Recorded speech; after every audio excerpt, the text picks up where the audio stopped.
I spent a year with my fiancé. Then I woke up and she didn't exist.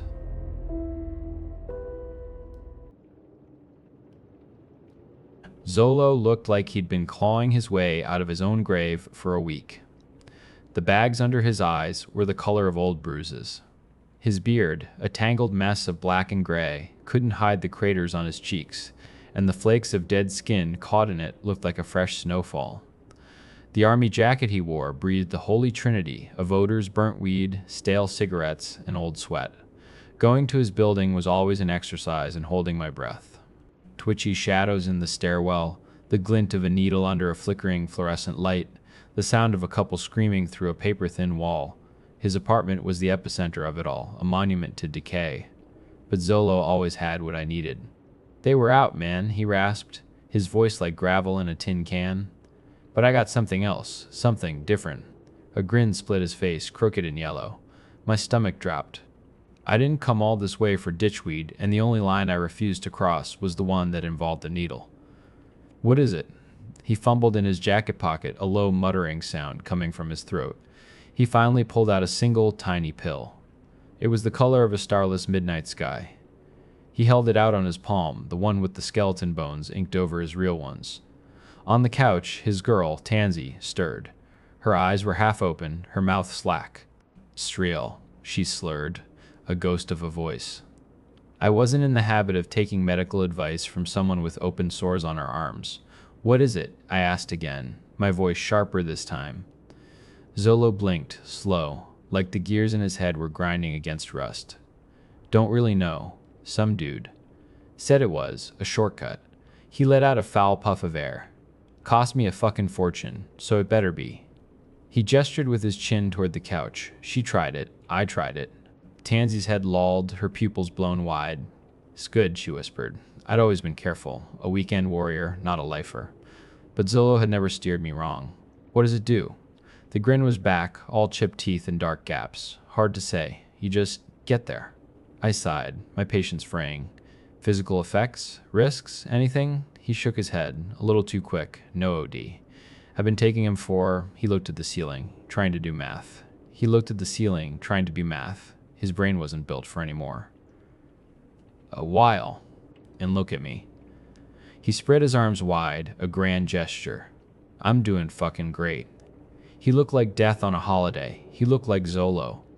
"How much?" "A grand." I almost laughed. "You're out of your fucking mind." "It's worth it," he said, his eyes suddenly clear and serious. "No, for real. That's the cheap price. I only carried cash when I came here. I'd brought 500. I've got 5. He licked his chapped lips, a long, slow motion. I could practically see the rusty gears turning. "You're a good customer, Kian," he said finally. "I'll do it for 5. And if you don't like it?" He tapped the tiny black pill with a dirty fingernail. "Money back. Promise." A drug dealer with a refund policy. That was a new one. Zolo wasn't a liar, just a burnout. His honesty was usually brutal. I pulled the 5 bills from my pocket, the paper still warm from the ATM.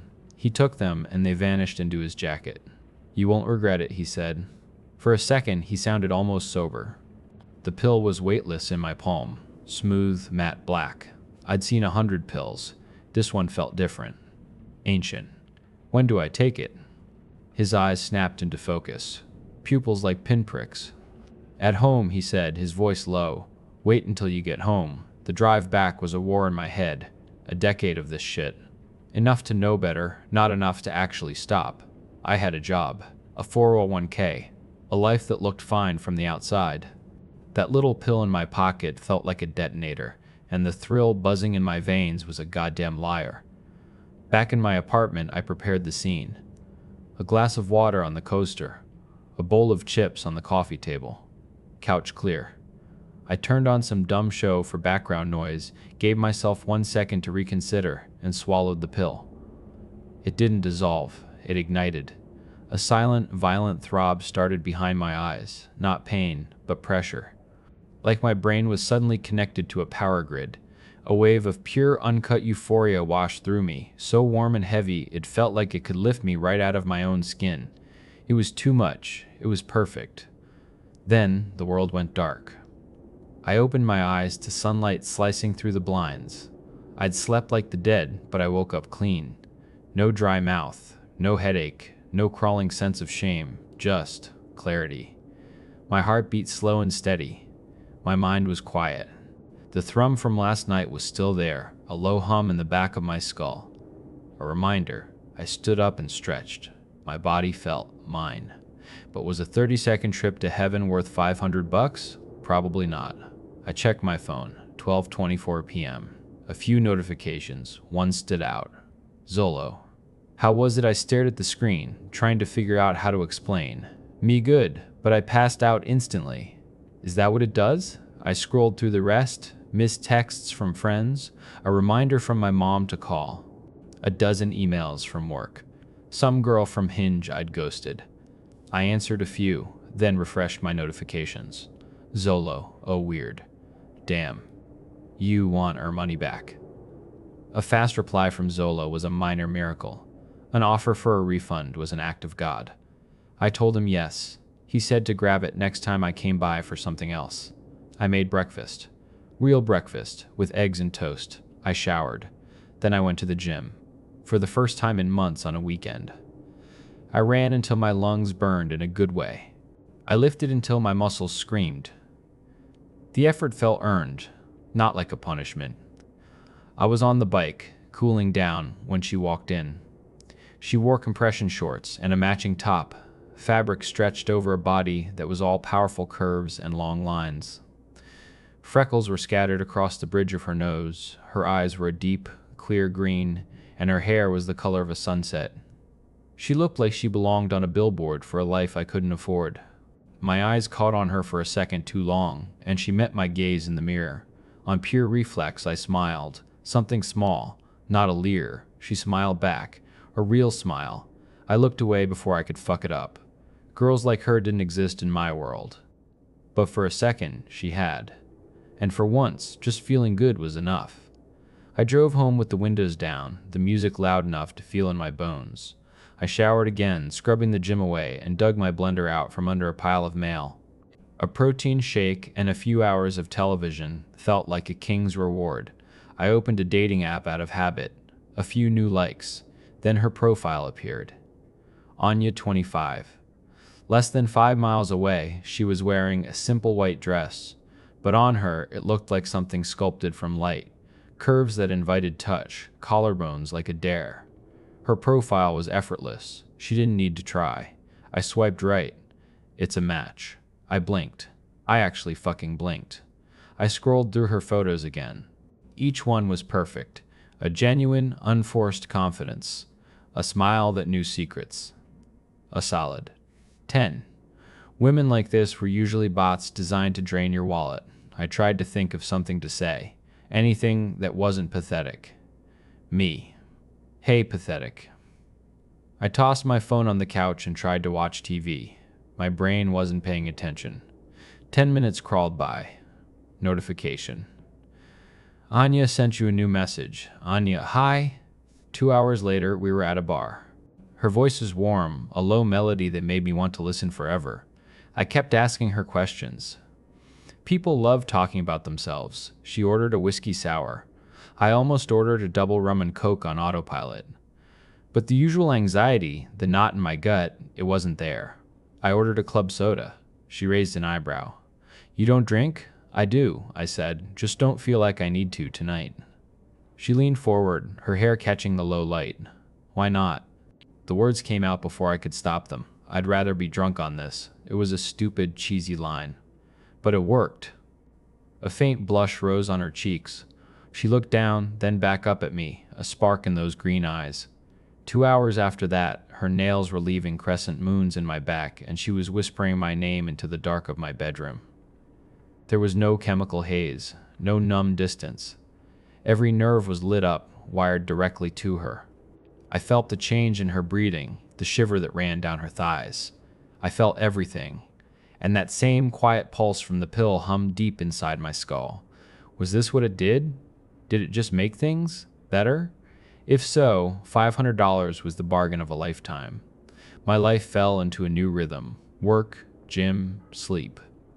The clock on the wall at my office stopped being a countdown to oblivion. The work was the same, but it felt different.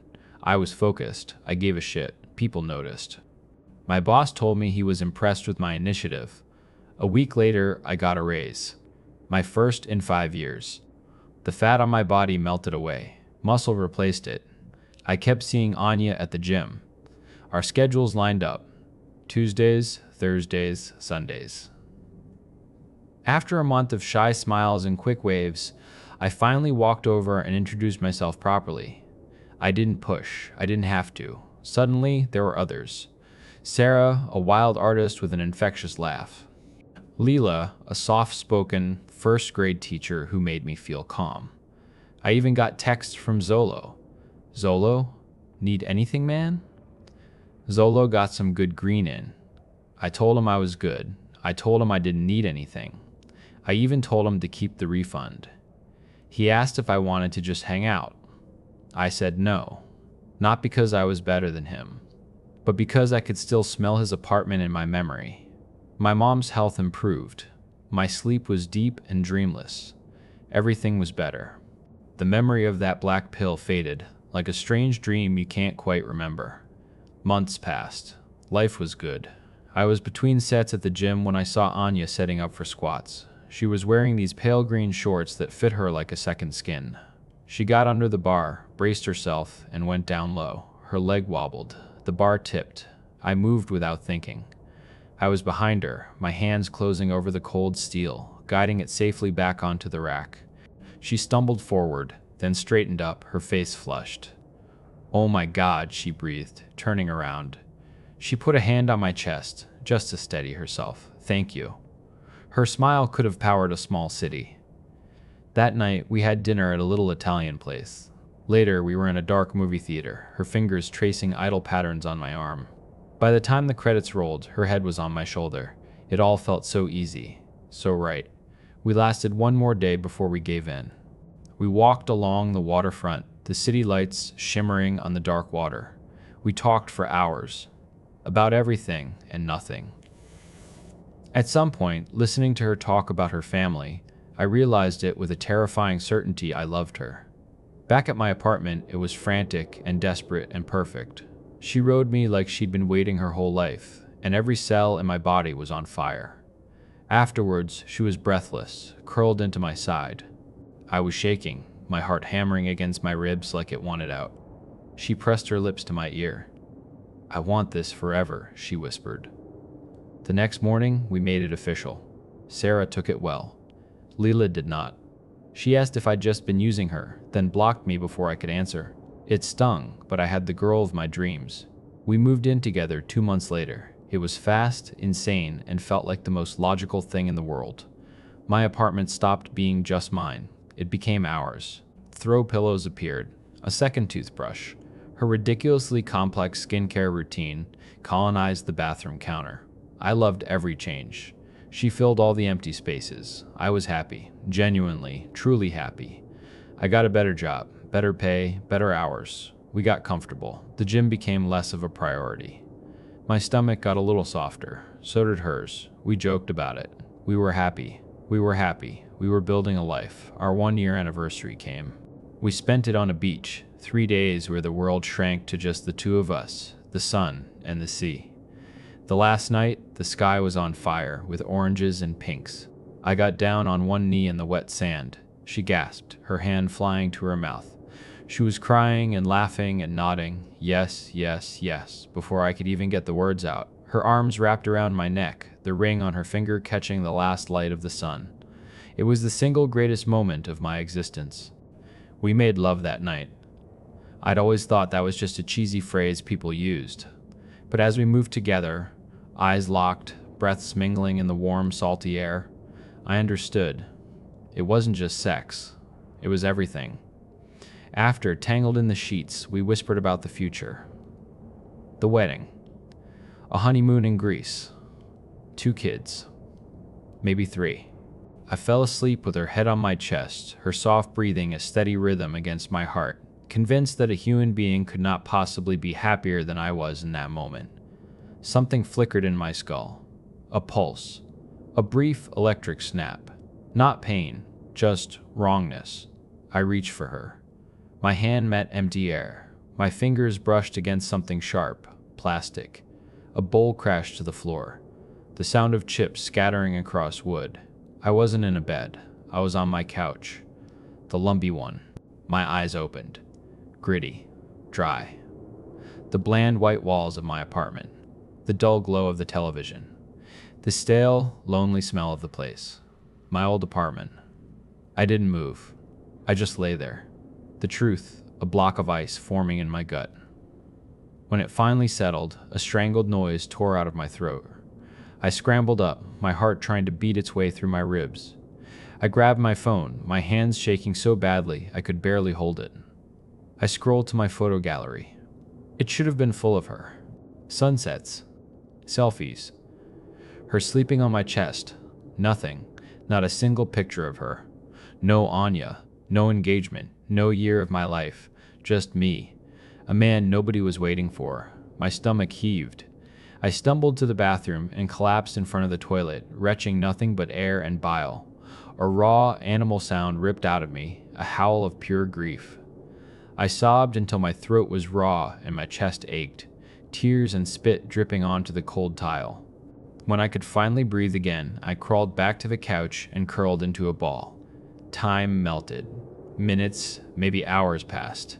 My phone buzzed. My vision was blurry. 12:24 p.m. Zolo. How was it? My thumbs moved on their own, a reflex born of absolute, soul-crushing need. Me, I need another one.